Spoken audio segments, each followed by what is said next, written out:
So I'm Hasan Habib. Rahman, thank you for the kind words. I'm a design thinker, currently working as the head of experience design at a digital agency. I see how customers interact with products and services and see how I can improve that.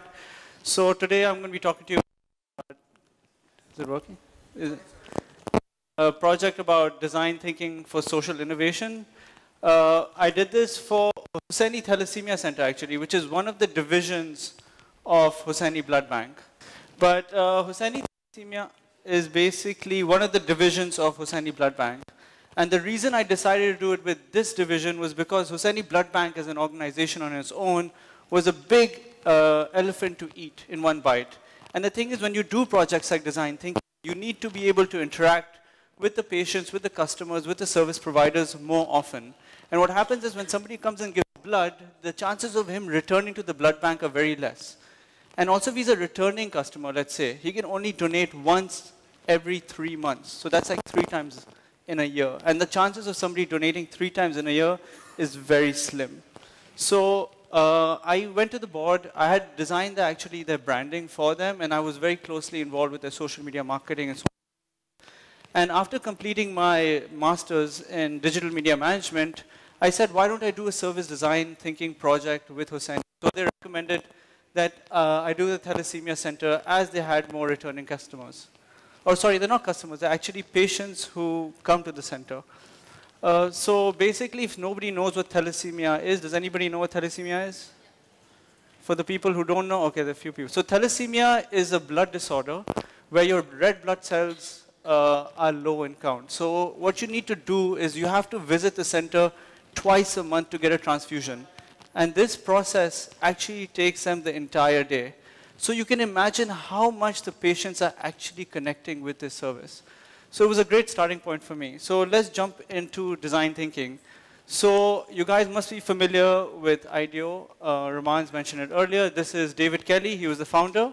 And he describes design thinking as design thinking has come to be defined as combining empathy for the context of a problem, creativity in generating insights and solutions, and fitting that to the problem context and seeing all of this work together. Now, this might sound a little more complicated. His partner and CEO, Tim Brown, he's a CEO currently, he puts it in a much simpler way. It's matching people's needs with what is technologically feasible and viable as a business strategy. So it's all about people. It's all about putting them at the heart of the service. So this can be visually, and sorry, this last one is my favorite, I find, because it's a very poetic way. It's design thinking is a search for a magical balance between between business and art, structure and chaos, intuition and logic, concept and execution, playfulness and formality, and control and empowerment. So how do we see this visually? This is represented by this double diamond by the Design Council. I've re-illustrated it to break down each segment, actually. So it's broken down into 4 quadrants. It's essentially a divergent, convergent, divergent approach. So essentially, the first quadrant is all about gathering research, gathering insights, understanding your customers, understanding your patients. You get all that research, and then you narrow in on all the insights. What are the themes? What is that how might me statement? Like, what are you trying to solve? Then you diverge again. That's where you come up with your ideas. So what I've noticed working in the industry lately is, what happens is that most people are kind of working in this field where let's go test it out and see if it sticks, and you often fail. So when you focus on the research first, you have a foundation upon which your entire ideation works on. And then once you come up with the ideas, you converge again by making prototypes, testing those prototypes, and then you go into the implementation phase. There's certain principles that are also associated with design thinking, such as user-centered. So most business operate like business-centered, right? But the way to actually deliver a good service or experience is putting the user at the center. Number 2 is being empathetic. It is very important to understand what your customers are feeling. Because if you don't know what they're feeling, you don't know what their motivations are, you don't know what drives them. Third is be experimental. It's okay to fail. It's okay to try. The more you try, the more you learn, the more you go on. Number 4 is optimistic. You need a good mindset because you will fail, but you will need to get up and keep going. 5th is co-creative. You need to involve all stakeholders in the design of that service or product that you're giving. sequencing is about looking at each touch point that your customer is having with your brand.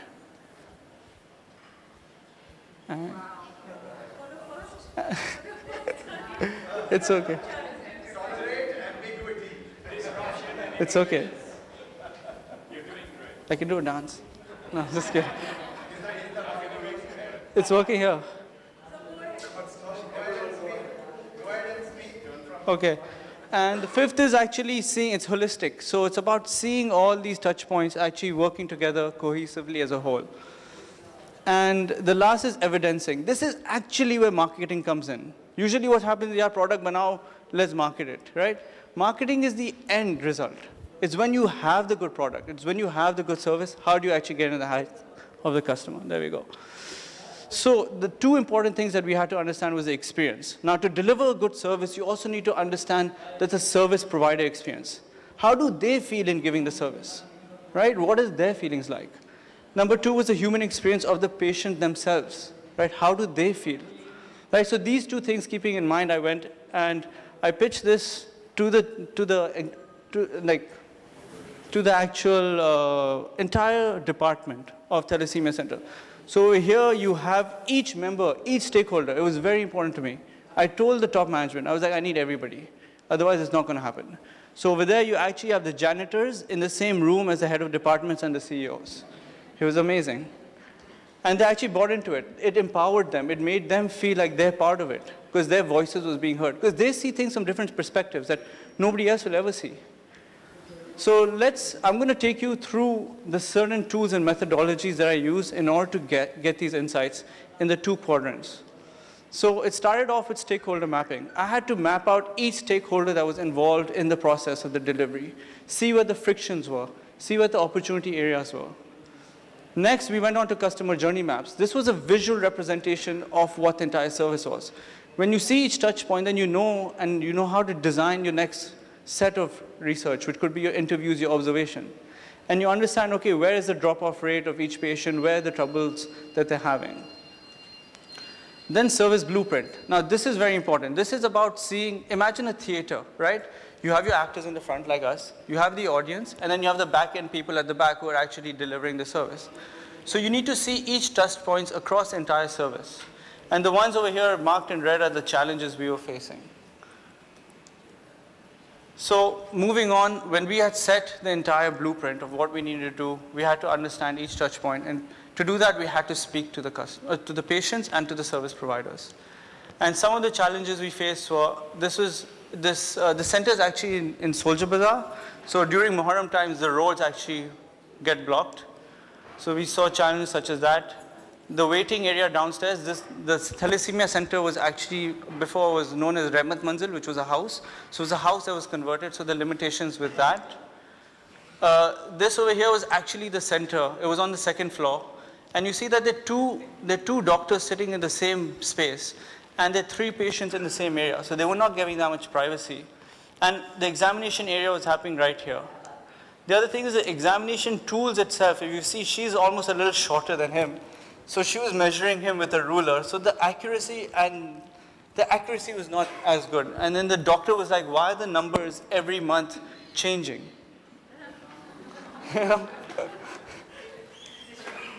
Other challenge we faced, so when the center was made, the beds were made to like fit much younger children.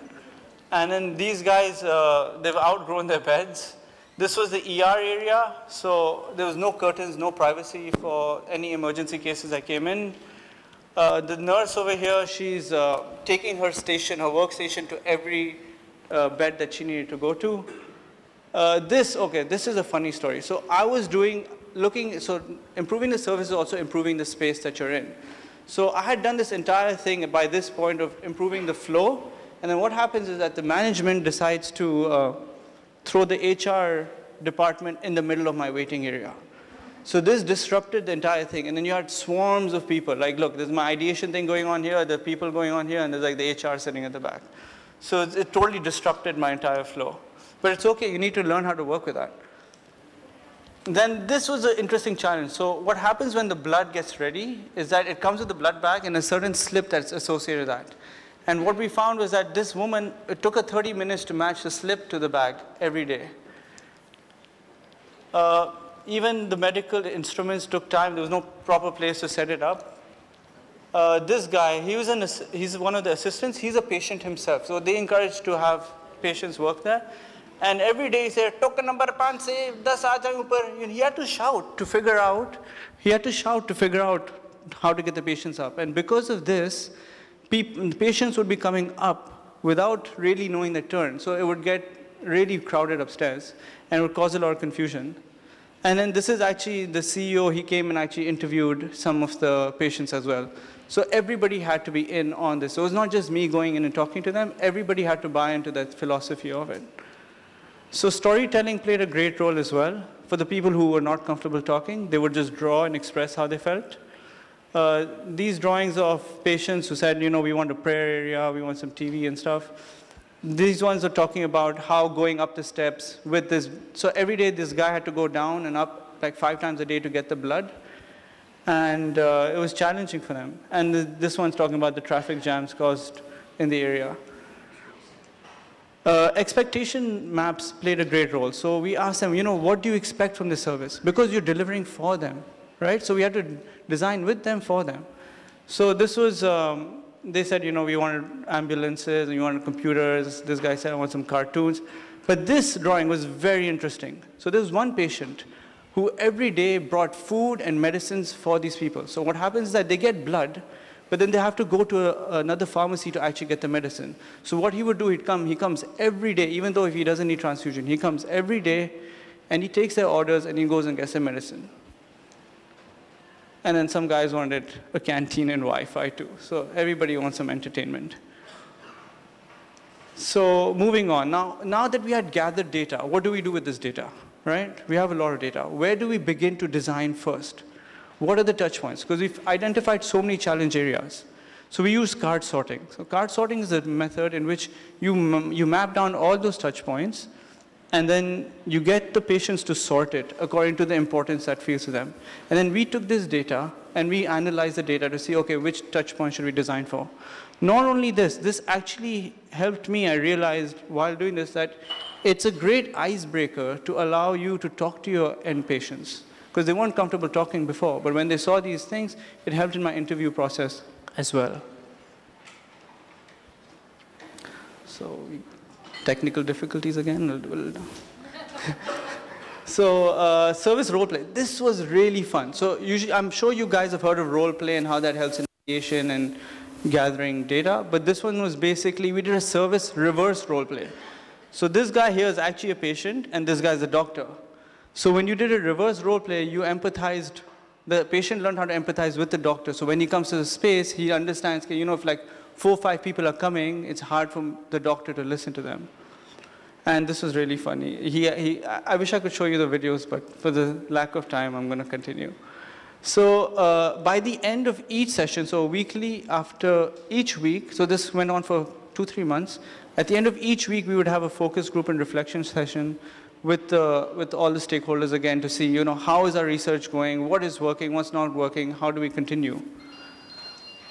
And then once we had our data, let's see how we can actually develop it into concrete ideas. So we went and did some ideation, simple brainstorming with Post-its. They work miracles. Because the patients were actually locked down to their beds, I actually bought one of these standees, and I actually rolled them all around the room, and it was amazing. And we just brainstormed on how to improve the workflow, how to improve the token system, how to make patients happy. And then we started creating prototypes. So remember the guy who I told you had to go 10 times up and down?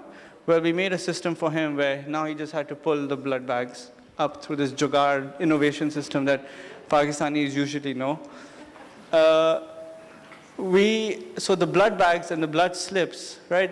Remember how she had to do this like 30 minutes a day? So what happened, what I realized was downstairs on the first floor, the lady was actually sorting the slips to begin with, and then she would separate the slips and the bag, and then send them up. So the same job was being done twice without them actually knowing it, because they didn't talk. And so I just got her to zip tie it. Why don't you just zip tie it? And this saved her 30 minutes a day. Not only that, we even looked closely at this touch point of the token number. So the token number's font was really small, so it was hard to read. So now it's much larger. The second thing we did was we created a token system, a proper token system.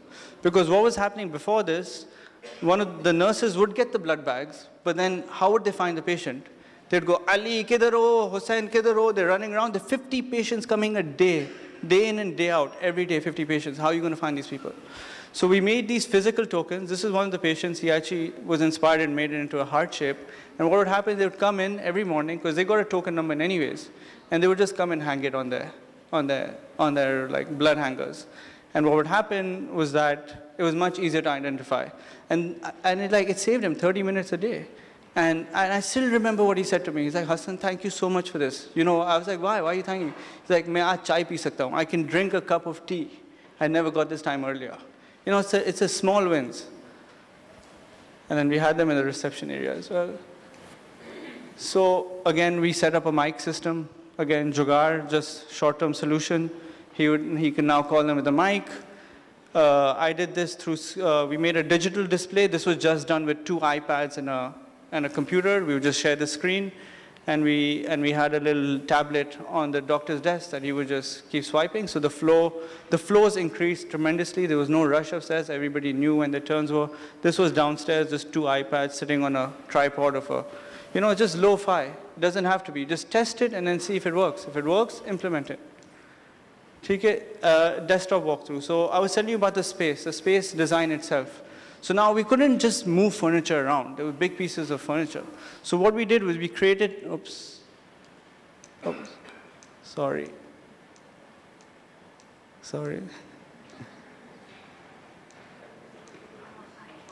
So we created a paper model, you know, and we moved those paper models around to see how it actually worked. So then the results of this were that we had the examination, we moved the HR lady. We were like, this is not going to fly. You got to go.